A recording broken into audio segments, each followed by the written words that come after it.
Udham Singh Nagar police ने call centre की आड़ में साइबर ठगी का नेटवर्क चलाने वाले गिरोह के मुखिया को भी गिरफ्तार कर लिया है, जिसके पास से पुलिस ने कई मोबाइल सिम कार्ड और वाईफाई उपकरणों को बरामद किया, जबकि पुलिस इस गिरोह के 3 सदस्यों को पहले ही गिरफ्तार कर चुकी थी। दरअसल इस गिरोह द्वारा पूरे देश में करोड़ों रुपए की ठगी करने की जानकारी सामने आई है। साइबर ठगी करने वाले इस गिरोह ने बीमा पॉलिसी पर बोनस का झांसा देकर उधम सिंह नगर की शांतिपुरी में रहने वाले खीम सिंह मेहता से 6,43,700 रुपए ठग लिए थे, जिसका खीम सिंह ने पंतनगर थाने में मुकदमा दर्ज कराया था, जिस पर पुलिस की 6 टीमों ने पिछले दिनों सर्विलांस और सुरागरसी से इस गिरोह के 3 सदस्यों विजय, लोकेश और जतिन को दिल्ली से गिरफ्तार कर लिया था, जबकि घटना का मुख्य अभियुक्त सलीम फरार हो गया, जिसे पुलिस ने गिरफ्तार कर लिया है। पुलिस के मुताबिक सलीम और उसकी पत्नी अर्शी खान ने दिल्ली के नजफगढ़ इंडस्ट्रियल एरिया में मनावा बिजनेस मैनेजमेंट प्राइवेट लिमिटेड के नाम से कंपनी खोल रखी थी, जहां से सभी आरोपी ठगी का खेल खेलते थे। पुलिस के मुताबिक आरोपी अभी तक करोड़ों रुपए की ठगी कर चुके हैं।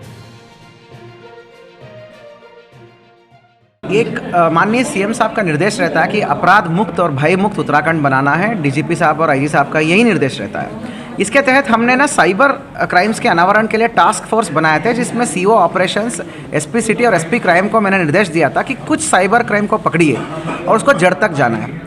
इसके तहत ऐसा हुआ कि भाई पंतनगर थाने में एक मुकदमा रजिस्टर्ड हुआ है, जिसमें क्या नाम है उसका, कीम सिंह को तो 5 जून को पकड़ के हमने जेल भेज दिया था। वो दिल्ली से अरेस्ट हुए थे। उनकी पूछताछ में हैरान करने वाली चीज़ें आ गई कि इनकी तो बहुत बड़ी गैंग है जो दिल्ली में नजफगढ़ में बड़ा से कॉल सेंटर संभालते हैं। उस कॉल सेंटर में ऐसा कई सारे लोगों के साथ ये चीज़ करते हैं ये लोग, और इनको शेयरिंग मिलता है। तो ये सब हैरतन करने वाली चीज़ जब हमारे सामने आई तो हमने बड़ी टीम बना के फिर से भेजा।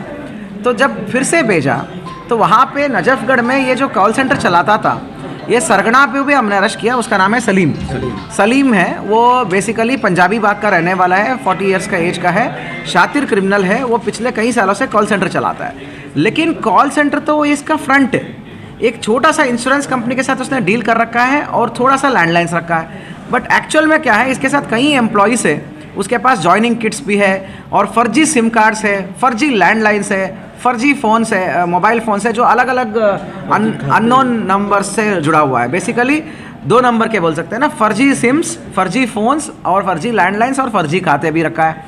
और डेटाबेस लेता था कहीं और से, जैसे भारतीय एक्सा, आपका मैक्स लाइफ, कई अन्य इंश्योरेंस कंपनी से डेटाबेस ले लिया और इन लोगों को काम पे लगा दिया लुभाने के लिए। और ये एम्प्लॉयज़ क्या करते थे और गरीबों को लुभाते थे, क्योंकि इनको काम तो आता ही था।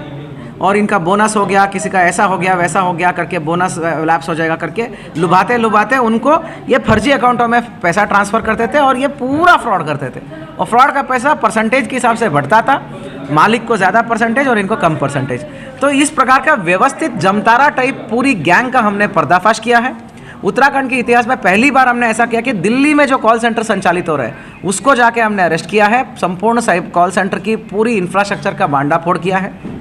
इसके अलावा जो डेटाबेस सप्लाई करता है ना, वो इम्पोर्टेंट बात है। डेटाबेस जो सप्लाई करता है, हम जैसे आम आदमियों का डेटाबेस सब ये सप्लाई करता है ना, उनको भी हमने मुलजिम बनाया। डेटा थेफ्ट का धाराएं लगाया हमने और उसके बाद उनका हम वांछित कराया है हमने। बाद में जिनको हमने इनामी भी कराएंगे उनको अरेस्ट भी कराएंगे और हार्श मेजर्स भी अपनाएंगे।